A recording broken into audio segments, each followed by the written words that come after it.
Today's video concerns an investment group known as CTW, and if that sounds familiar, that's because I've actually covered them in the past. This is a group that is essentially dedicated to holding people or corporations accountable for irresponsible and unethical corporate behavior and excessive executive pay. And none fit that description more than Activision Blizzard, whose CEO Bobby Kotick is woefully overpaid, and CTW actually even went ahead and tackled EA and actually managed to get investors to rebel against them, which I covered in a previous video as well. And with CTW going against Activision Blizzard, there have been some developments. Not all of it good, but still some progress has been made. So back in June of 2020, CTW director Dieter Weisnagger urged Activision Blizzard shareholders to vote against the management's say-on-pay proposal, which would grant Bobby Kotick and executives large bonuses, as it's believed that the CEO is being overpaid when even performance-related vesting thresholds have not been met. The group noted that the pay proposal doesn't detail some performance targets Kotick must reach, while others are set below the previous year's goals and actual results. Despite that, Kotick's proposed compensation has not been reduced accordingly. Basically, Bobby Kotick is asking for more when he's doing less, and it was noted that Bobby Kotick has seen pay that is consistently larger than the total pay of CEO peers at similar companies, which has caused special concern, especially following the company's decision to lay off 800 staff in early 2019, despite a record year. And following all that, they've laid off hundreds more while they continue to rake in record revenue and while Bobby Kotick continues to make record money. And this is all despite Kotick's apparent failure to achieve more than half of the targeted performance. And so the way CTW is perceiving the company is that they're lavishing multi-million-dollar rewards on the CEO as employees face layoffs. And this is something that they believe needs to be addressed, which I think many others will 100% agree with. And the pay discrepancy between executives and the workers got bad enough that at one point back in August of 2020, Blizzard workers began to share salaries in a document that they started spreading in protest of how underpaid workers are, while executives are woefully overpaid. Unfortunately, this is an issue that Activision Blizzard, unsurprisingly, seems to have no interest in addressing, as back in March of 2021, it was reported Activision Blizzard CEO Bobby Kotick was due to receive a $200 million payout. And this has something to do with a clause in Bobby Kotick's employment agreement that if certain conditions are met, he would be eligible for this ridiculous reward. The condition is that the stock has spent more than 90 days at double the value it was when Kotick's employment agreement went into effect in 2016, and so the shareholder value creative incentive has reportedly been triggered, which is what makes him eligible for this reward. A reward that entitles Kotick to all the bonuses he missed in previous years, even if this was due to failing to meet performance targets. According to CTW's calculations, this can be up to $200 million. So this clause basically allows Bobby Kotick to undo the missed targets that had him miss bonuses and recuperate all those bonuses and compile them in one giant reward.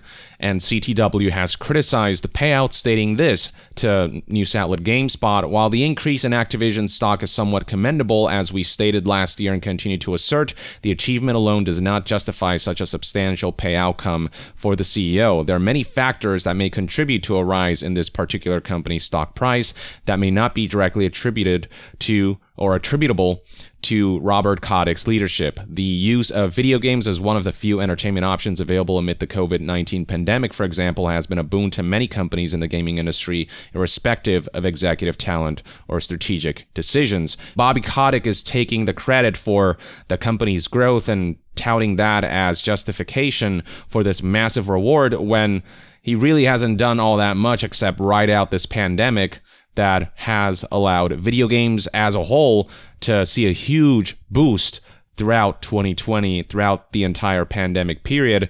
Not to say Bobby Kotick did absolutely nothing to contribute to the financial success of the company, but to act like the amount of money and the scale of the reward that he's receiving is justified based on what he contributed to the company. Like, that ratio is way off, especially when this comes after news that Activision Blizzard had laid off another 50 employees. This was the day before this March 2021 report. And so we started seeing headlines like this spread around back then: Activision Blizzard CEO to get even bigger bonuses while others get laid off, which, yeah, is pretty much exactly what's happening and has happened for years. Now, a month later, on April of 2021, Activision Blizzard tried to smooth things over by having CEO Bobby Kotick take a voluntary 50% cut.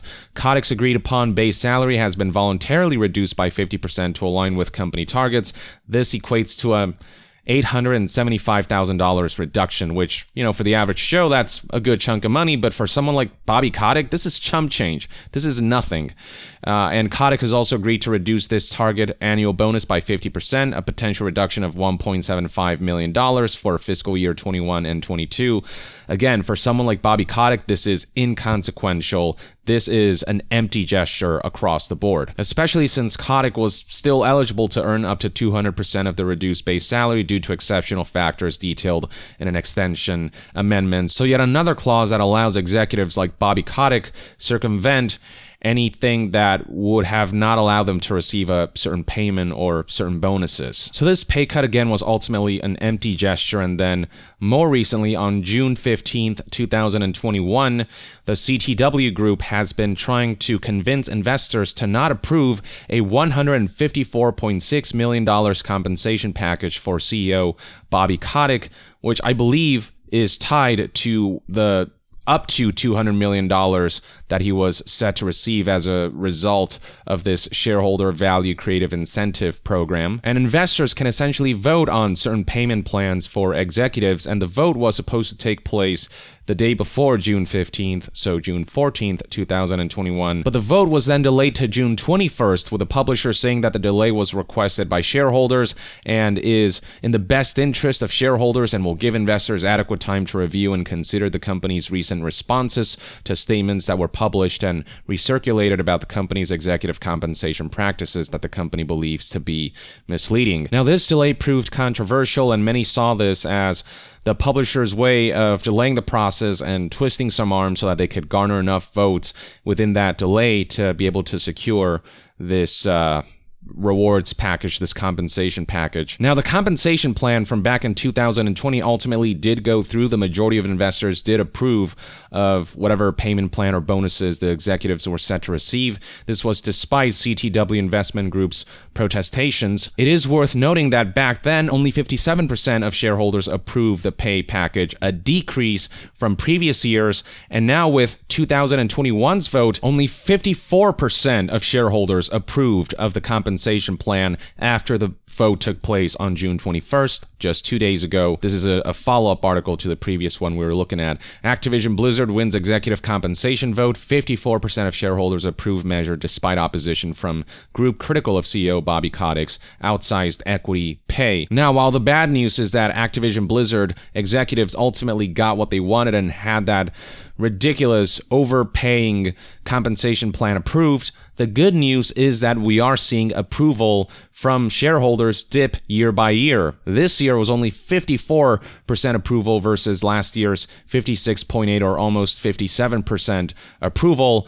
And back then, it was already the lowest approval rate the company's say-on-pay proposal had received in years, and now that percentage has dipped even further, so they continue to set records for how low the investors' approval rate is. And the hope is that as the years go by, we'll eventually get to a point where shareholders will grow some balls and reject compensation plans that are unjustified, compensation plans that don't reflect the CEO's performance. I mean, think about it, almost $155 million for one guy. And these companies want to argue that microtransactions and loot boxes and raising game prices from $60 to $70 and layering on top of that, DLCs and season passes and pre-order bonuses and battle passes and trying to just continue to push the boundaries of monetization. They want to justify all that as necessary to keep the lights on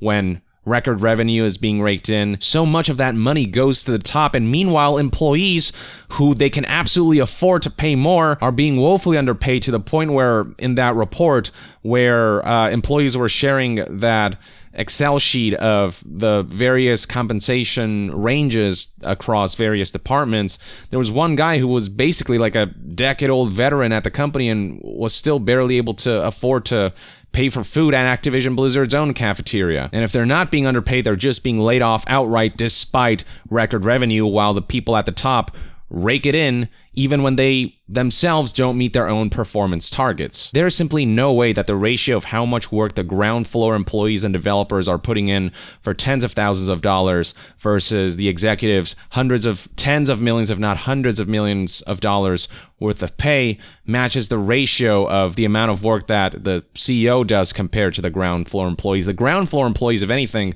work harder. But despite CTW's unsuccessful attempt to urge most investors to not approve of this compensation plan, CTW looked at things optimistically. With only 54% of votes cast in favor, the proposal nearly failed to receive the majority support it needed. It appears Activision did just enough arm twisting for the measure to pass, especially with that delay. Most importantly, keep in mind that say-on-pay votes in the 50% range are extremely rare. Less than 4% of companies in the broader Russell 3000 index receive support that low, and the average support for the say-on-pay proposal in the S&P 500 is 88.6%. So the fact that this vote went through by such a thin margin is actually a rare occurrence, and it shows signs that investors are growing more and more tired of the way this specific company is handling executive pay and the way they're just handling money. So CTW believes that Activision will be expected to make even further changes in response to a vote where 46% of shareholders expressed discontent, almost half. This marks the sixth time in the past 8 years Activision has received less than 70% support for its say-on-pay proposal, and the 2021 vote is the lowest support the company has received on this proposal in its history. So it's just this continuing downwards trend, and hopefully this downwards trend will continue to the point where eventually Bobby Kotick won't be able to overpay himself. And there's an optimistic outlook in that CTW did manage to actually successfully turn investors against Electronic Arts. You may recall back in August of 2020, I reported on a story where Electronic Arts investors rejected executive pay in rare rebuke.